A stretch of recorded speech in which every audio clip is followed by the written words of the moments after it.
you know.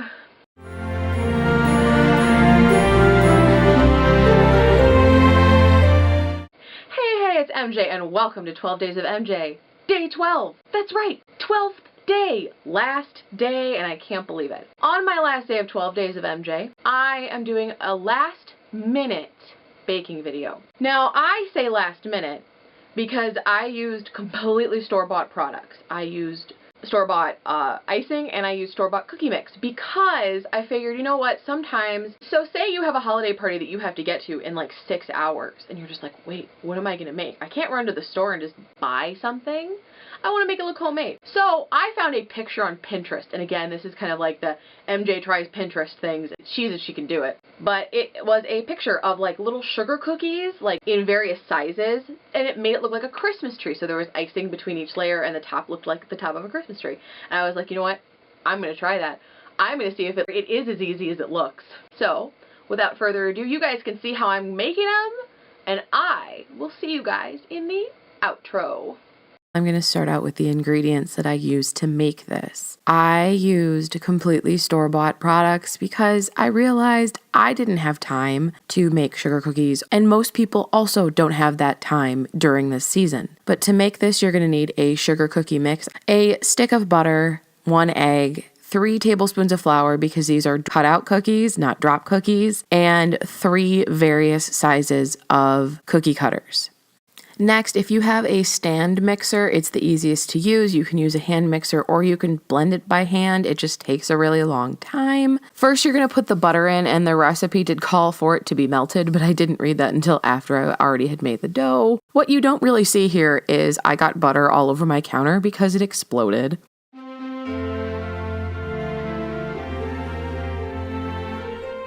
Next, you're going to want to pour in the sugar cookie mix, and look, a poodle nose. Ozzy felt like helping me bake, so that's what you're going to see quite a bit throughout this video. After you pour the sugar cookie mix in over the butter, I put in the flour and the egg and started to beat it together.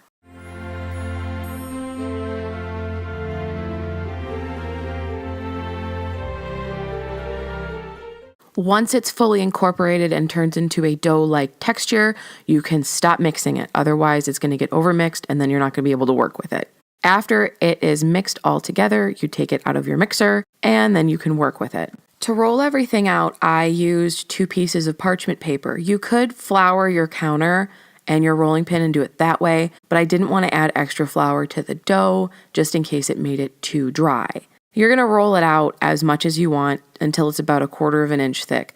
Some of mine were a little bit thinner, some of mine were a little bit thicker, and it was okay. You just have to watch out when you're baking it to make sure that it's not going to be too overdone on some of them and not done enough on others.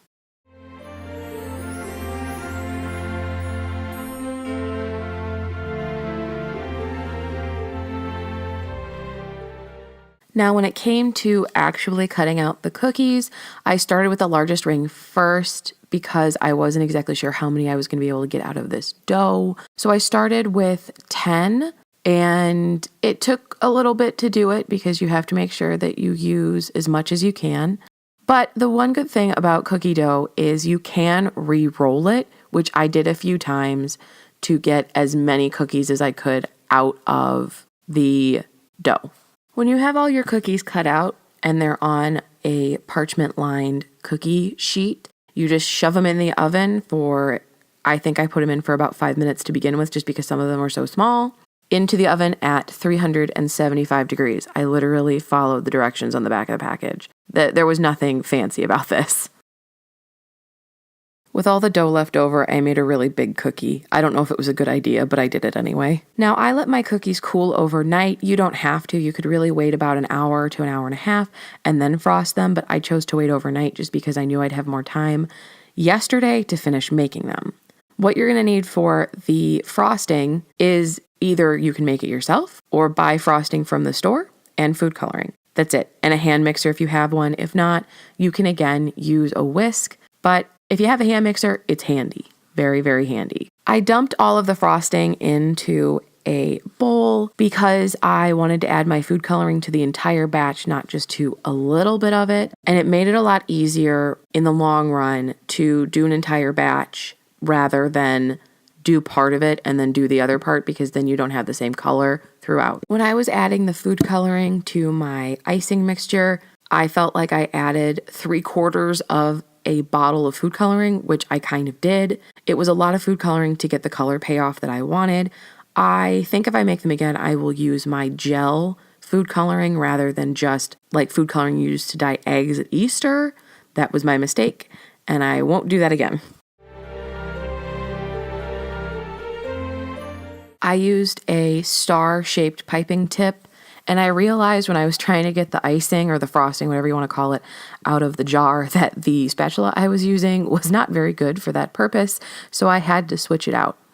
I found that putting a piping bag in a glass really helps when you go and fill it, because it does keep it stable, but you have to make sure that the bottom of the piping bag is tight enough to hold the tip. Otherwise, it's going to go everywhere. If you look at while I'm icing the first one, you'll see that there's a glob of icing on the side of the piping bag, and that is what I'm talking about when I say you need to make sure that the tip is completely sealing the bottom of the piping bag. Otherwise, you're going to get that on the side of your piping bag, and it's going to be a pain. I did a lot of my piping off camera, specifically because it was easier for me to do it in a different angle. Sorry. I think I did 1 or 2 on camera. If you can't see it, I'm sorry. It's just a swirl around each layer, not making it too thick, not making it too thin, which I did with the first one. When you get to the top, you're going to want to start specifically with your piping bag straight down on the cookie and pipe up a few times, and then bring it up so you have like a point like you do on a Christmas tree. That is the easiest advice I can give. I don't know how else to explain it. And I don't think you guys want to see 20 minutes of me piping the icing onto all these cookies, so I'm speeding it up and cutting a bunch out because I know that it is a lot. After you're finished icing them, you can decorate them. I saw on Pinterest that they use like little yellow stars on the top and red and green sprinkles. I chose to use like little white pearl sprinkles because it would make it look like the trees had snow on them and they were outside. And I liked that a little bit better than making them look like indoor Christmas trees. Be careful, these can be messy. I got them all over the counter, I got them all over the tray, but they looked really cute and it was completely worth it. And here are the finished trees. I think they turned out really cute. I would, if I made it again, not whip the icing as much or just completely make my own homemade icing, so I knew exactly how much to use and exactly how much was in it, because I feel like when you have store-bought icing, especially like whipped icing, you're never quite sure exactly how much it's going to make. That's why I bought 2 instead of just buying 1, which I would normally do with a regular buttercream. But I'm really happy with it. I think this would be a cute thing to have at a holiday party, and I was really excited about it. So I hope you like it, and I'll see you in the outro. I hope you guys enjoyed me making those. They turned out really cute.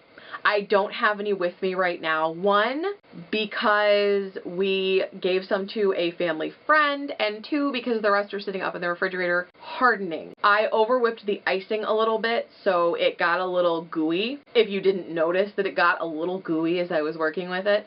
They turned out pretty cute. They're not as cute as the Pinterest one, though. I think I used cookies that were a bit too big in diameter for it to work to be that very cute Christmas tree effect. But they were a lot of fun to make. They did not take all that long. I put mine in the fridge overnight, like I mentioned in the voiceover, specifically so everything would have a chance to cool and be completely cool before I put any icing on it. That is one mistake I've made more than once, and that is to not wait until it is cold enough to put the icing on, and then everything melts, and it's a mess. It's a mess. But I was very happy with how they turned out. They were very, very cute, and it doesn't take all that long, and it does not take a lot of skill at all. My skill as a baker kind of depends on how I feel, and this time of year, I just want to get it done, have everybody enjoy it, and be done with it. I absolutely loved making this recipe. I do call it a Pinterest success. I feel like I love doing the Pinterest fail and successes videos just because they are so much fun. Like, I think I've had 3 videos that have been Pinterest successes. Well, 1 was a minor success. My snow globes and these cookie Christmas trees were the 2 absolute, gripped my hair there, absolute successes from this time. The Shadow Box Craft was a minor success because I did have to redo it a little bit, which was not a big deal. If you want to watch those videos, they're in the description below. I promise. I think that that is it for me. Until 2018, except for my collector core video, I will see you guys in 2018. I'm very excited to see what 2018 will bring to this channel, to my life, and to everything else, because I'm excited that I get to walk into another year very shortly. I can't believe it's almost 2018. Like 2017 just flew. It flew like an eagle. But I am really excited to get into 2018 and get some ideas for what I'm going to do on this channel and have a great time being me another year. So until then, you can follow me on social media. My links to my Twitter and my Instagram are below. I will probably be posting Instagram pictures over the next couple of weeks because I'm not really going to be here very much. The rest of the 12 Days of MJ playlist is down below as well. Every link to every day is down below. You can subscribe to my channel down below so you can get all the videos that I come out with next year. You can like this video, you can comment on this video.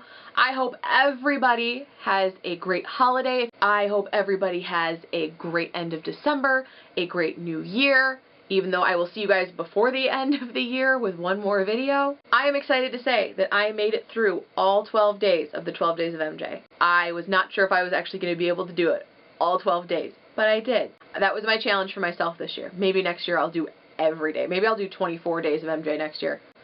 Probably not. I'll probably do 12 again.